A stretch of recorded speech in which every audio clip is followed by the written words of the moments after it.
মৰমৰ ছাত্ৰ-ছাত্ৰীসকল, তোমালোকক মই পোনপ্ৰথমে মোৰ পৰা মই তোমালোকক 2025 বৰ্ষৰ SSLC এক্সামৰ কাৰণে শুভেচ্ছা জ্ঞাপন কৰিলোঁ।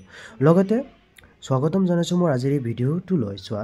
এইটো ভিডিঅ'ত মই কথা পাতিম সমাজ বিজ্ঞান দেখিছা ন? সমাজ বিজ্ঞানৰ টেষ্ট পেপাৰৰ মানে অসমৰ সকলো ডিষ্ট্ৰিক্টৰ পৰা মই MCQ পাৰ্ট আগতে দি দিছোঁ ভিডিঅ' দুটা ভিতৰত বনাই দি দিছোঁ। পাছকে MCQ আছে প্ৰায়, বুজি পাইছা? গৈ ভিতৰত চাব পাৰা, কিন্তু মই এতিয়া তোমালোকক লং কুৱেশ্যন কিছুমান ইম্পৰ্টেণ্ট দিম, বুজি পাইছোঁ? তোমালোকে লেটাৰ মাৰ্কৰ পৰা আহা আছে, তেনেহ'লে এইটো ভিডিঅ' ভালদৰে চোৱা। মষ্ট ইম্পৰ্টেণ্ট কুৱেশ্যন ভিডিঅ' মানে মষ্ট ইম্পৰ্টেণ্ট কুৱেশ্যনৰ কথা পাতিম, জাষ্ট লং কুৱেশ্যন, বুজি পাইছা? ব'লা আমি ডিষ্ট্ৰিক্ট ৱাইজ গৈ থাকোঁ হা। প্ৰথম ডিষ্ট্ৰিক্ট আছে কি যে কামৰূপ মেট্ৰ'। ইয়াৰ লং কুৱেশ্যনৰ ভিতৰত যাওঁগে ডাইৰেক্ট। লং কুৱেশ্যন কিদাৰ বেয়া মই বাছি শুনি মই তোমালোকক কিছুমান লং কুৱেশ্যন দি দিম, বুজি পাইছা?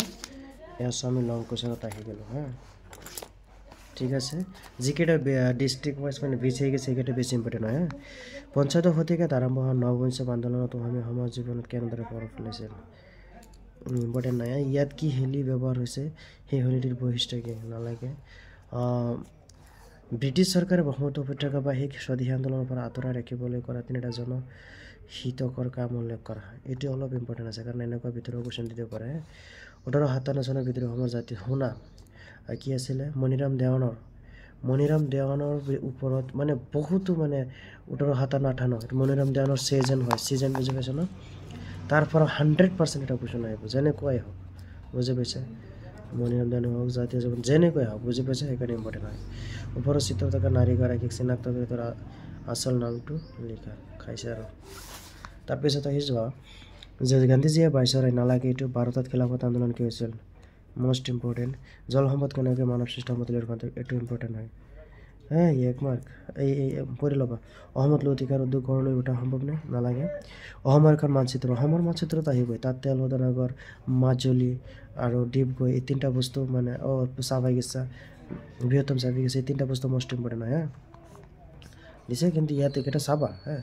মেপ বনালে আঁকিলেতো শিকিব পাৰিবা ন, কিন্তু এইটো মষ্ট ইম্পৰ্টেণ্ট ক'লে মষ্ট ইম্পৰ্টেণ্ট হা। অসমৰ অৰ্থনৈতিক উন্নয়নৰ সম্ভাৱনাবোৰ কি কি? তাৰপিছত অত্যাধিক পশু চাৰণে কেনেকৈ মৰুকৰণ প্ৰক্ৰিয়াটো ত্বৰান্বিত কৰিছে? উত্তৰ মহাসাগৰৰ আকৃতি নালাগে কেইটা হা। ইয়াৰ পৰা সেইটো চাওঁ, ঠিক আছে। তাৰপিছত আহি কি কৈছে যে ওপৰত নালাগে, প্ৰস্তাৱনাত ভাৰতৰ নালাগে, কি কি বৈশিষ্ট্যৰ বাবে ভাৰতবৰ্ষৰ যুক্তৰাষ্ট্ৰীয় ব্যৱস্থাখন নালাগেতো, কেনেকুৱা পৰিস্থিতিৰ ৰাষ্ট্ৰখন নালাগেতো, কেন্দ্ৰীয় বেংকৰ মষ্ট ইম্পৰ্টেণ্ট, কেন্দ্ৰীয় বেংকত দেখা যাব বোলে অৰ্থনৈতিক সংস্কাৰৰ অংশ হিচাপে ভাৰত চৰকাৰে নালাগে।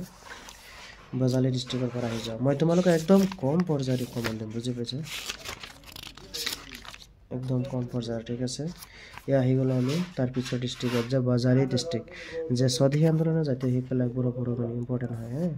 সত্যাগ্ৰহ বুলি লিখিব বুজা নালাগে। ভাৰত আইন অমান্য আন্দোলন এইটো অলপ ইম্পৰ্টেণ্ট হয়।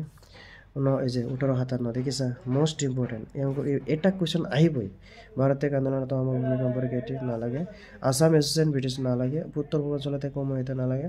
প্ৰাচীন ভাৰতবৰ্ষৰ ভাস্কৰ্য এইটো ইম্পৰ্টেণ্ট আছে। সম্পদ সংৰক্ষণ বুলিলে এইটো ইম্পৰ্টেণ্ট, অ'কে। সম্পদ সংৰক্ষণ, তাৰপিছত আহি যোৱা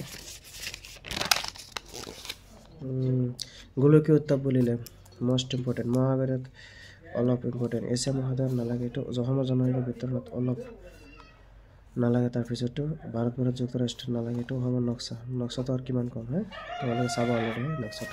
নক্সা মানে মানচিত্ৰ মানে মেপ, অ'কে। বৰপেটাত আহি যোৱা। বৰপেটাত কি কৈছে?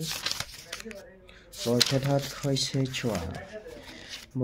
কৈছে যে বংগ বিভাজনে সৃষ্টি কৰা পূৰ্ব বংগ আৰু অসম নামৰ নালাগে। বংগ বিভাজনৰ অন্তৰ্নিহিত উদ্দেশ্য, এইটো অন্তৰ্নিহিত উদ্দেশ্য মষ্ট ইম্পৰ্টেণ্ট। সত্যাগ্ৰহ বুলি লিখিব, সত্যাগ্ৰহ অলপ চাবা, তাতো আছে যদি 2-3 বাৰ দিলে ইম্পৰ্টেণ্ট হয়। ভাৰত আইন অমান্য আন্দোলনৰ ওপৰত দুটা আহি যাব, এইটো বাৰ আহি আছে ন, মষ্ট ইম্পৰ্টেণ্ট। 57 মই অলৰেডি আগতে কৈছোঁ। ব্ৰিটিছ শাসনকালত অসম কৃষক কুটিৰ নালাগে। স্বাধীনতা আন্দোলনৰ সময়ত অসমত কেনেকৈ অসমীয়া জাতীয় চেতনাৰ অলপ ইম্পৰ্টেণ্ট হয়। বৰদলৈ নালাগে। প্ৰাচীন ভাৰত স্থাপত্য নালাগে। অসমৰ বঞ্চবোৰ উদ্যমৰ ওপৰত আহিব পাৰে। সম্পদ সংৰক্ষণ মষ্ট ইম্পৰ্টেণ্ট। মৰুকৰণ অলপ ইম্পৰ্টেণ্ট। মহাসাগৰ নালাগে। পৃথিৱীৰ স্থলভাগৰ ওপৰত নালাগে। অসমৰ নক্সা কিমান কম, অ'কে। তাৰপিছত আহি যোৱা কি কৈছে যে অসমৰ ঔদ্যোগিক বিকাশ এতিয়াও নালাগে, এইটো অসমৰ প্ৰধান কৃষিভিত্তিক উদ্যোগবোৰ অলপ এইটো ইম্পৰ্টেণ্ট আছে অলপ চাবা। বিশ্ব শান্তি ৰাষ্ট্ৰসংঘ নালাগে, ভাৰতবৰ্ষ যুক্তৰাষ্ট্ৰ নালাগে, ভাৰতবৰ্ষ অৰ্থনৈতিক নালাগে। চৰাইদেউত কি কৈছে আমি চাওঁ ডাইৰেক্ট লং কুৱেশ্যনত বুজি পাইছে। চৰাইদেউৰ কুৱেশ্যন ক'ত 45 নাই দেখোন, 45 পিছততো আছে চোৱা। উত্তৰ পূৰ্বাঞ্চলে কম হইতে নালাগে, এটা আছে আগত আহিছে ইম্পৰ্টেণ্ট হয়। প্ৰস্তাৱনাত আমি ভাৰতীয় কি কৈছে নালাগে। চোৱা যিকেইটা বাৰবাৰ আহিছে সেইকেইটা ইম্পৰ্টেণ্ট হ'বই। স্বাধীন আন্দোলন সমাজৰ প্ৰতিষ্ঠা নালাগে, 1947 অলপ ইম্পৰ্টেণ্ট আছে। ভুলগৰি মষ্ট ইম্পৰ্টেণ্ট, ভুলগৰি তাৰ ওপৰত এটা কুৱেশ্যন আহিব। নৱীকৰণ আৰু অনৱীকৰণ আহিব 100% এইটো ইম্পৰ্টেণ্ট, মোৰ অলপ ইম্পৰ্টেণ্ট। ইয়াৰ পৰা এটাও নালাগে। অসমৰ মানচিত্ৰটো জাষ্ট চাই থবা কংগ্ৰেছ গুলি মাৰা মানে বাদ দিয়া অ'কে। ধুবুৰী ডিষ্ট্ৰিক্টত আমি পাই গ'লোঁ। ধুবুৰী ডিষ্ট্ৰিক্টৰ লং কুৱেশ্যন কি আছে চাই লওঁ।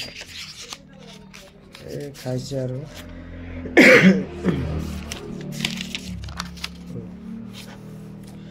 স্বদেশী আন্দোলনৰ জাতীয় মষ্ট ইম্পৰ্টেণ্ট, নৰ্থ কাৰ্জনে নালাগে। অসহযোগ আন্দোলনৰ অলপ চাবা কম হৈছে। ভাৰতীয় জাতীয় সেনা নালাগে। 1894 ফুটুৰঘাট নালাগে, কিন্তু যিটো most important 1857 okay. Assam association কিদৰে গঠিত হৈছিল অলপ ইম্পৰ্টেণ্ট আছে, এইটো যদি বাৰবাৰ মাৰি আছে এইটো নালাগে। ভাৰতীয় স্থাপত্য কলা ইম্পৰ্টেণ্ট মষ্ট, অসমৰ পঞ্চবী বাৰবাৰ আহি আছে। সম্পাদকৰ কোনো ইম্পৰ্টেণ্ট, গোলকীয় বায়ু প্ৰধান ৰোধ এইটো মষ্ট ইম্পৰ্টেণ্ট, এইটো এটাও নালাগে অসমৰ প্ৰাচীন কালাৰ এটাও নালাগে অ'কে। তাৰপিছত পালা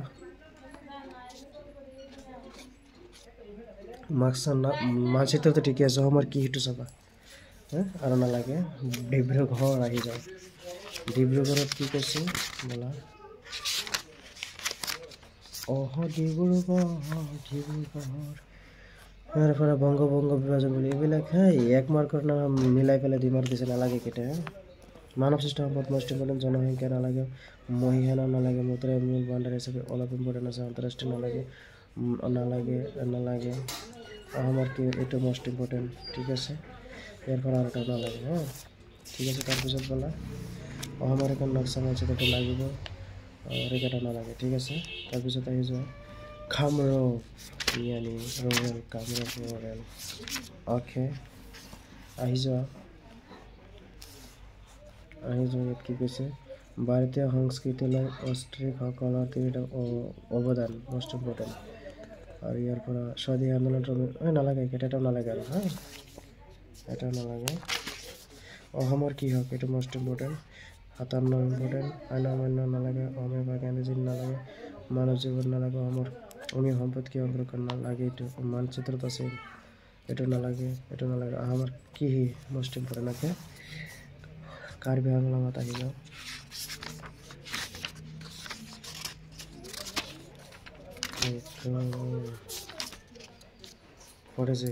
খিলাফত এইটো মষ্ট ইম্পৰ্টেণ্ট, এইটো নালাগে। ভাৰতীয় সংবিধান এইটো মষ্ট ইম্পৰ্টেণ্ট, ৰাষ্ট্ৰসংঘ যিকোনো এইটো ইম্পৰ্টেণ্ট, এইটো ফল'গুৰি ইম্পৰ্টেণ্ট, ঠিক আছে অ'কে। ভাৰতত আঞ্চলিক ফোন নালাগে, ৰাজমহলৰ কিহক নালাগে, সম্পদ সংৰক্ষণ এইটো লাগে, বেছি ইম্পৰ্টেণ্ট, এইটো ইম্পৰ্টেণ্ট। অসম চাহ নালাগে, লোক সংস্কৃতি নালাগে আৰু এটাও নালাগে অ'কে। নগাঁৱত আহি যাওঁ আমি। নগাঁৱত কি কৈছে যে ভাৰতীয় সংস্কৃতিলৈ অষ্ট্ৰিকটো ইম্পৰ্টেণ্ট চাবা, এইটো নালাগে। এইটো ইম্পৰ্টেণ্ট, বায়ুমণ্ডলৰ কাৰ্বন ডাই এইটো ইম্পৰ্টেণ্ট, মানুহ এইটো ইম্পৰ্টেণ্ট, এটা নালাগে, এটা নালাগে। বিনিময় প্ৰথা এইটো ইম্পৰ্টেণ্ট অ'কে। তাৰপিছত আহি যোৱা ওপৰটো ইম্পৰ্টেণ্ট, স্বাধীন আন্দোলন এইটো ইম্পৰ্টেণ্ট, সমাজ সংৰক্ষণ মষ্ট ইম্পৰ্টেণ্ট, অসহযোগ এইটো ইম্পৰ্টেণ্ট আৰু মানচিত্ৰ ইম্পৰ্টেণ্ট। অসমৰ কি গোটেইকেইটা ইম্পৰ্টেণ্ট নাগা ডিষ্ট্ৰিক্টত অ'কে। আজিলৈ এইখিনি যিটো সন্মুখত লাগে তোমালোকে পাবা অ'কে।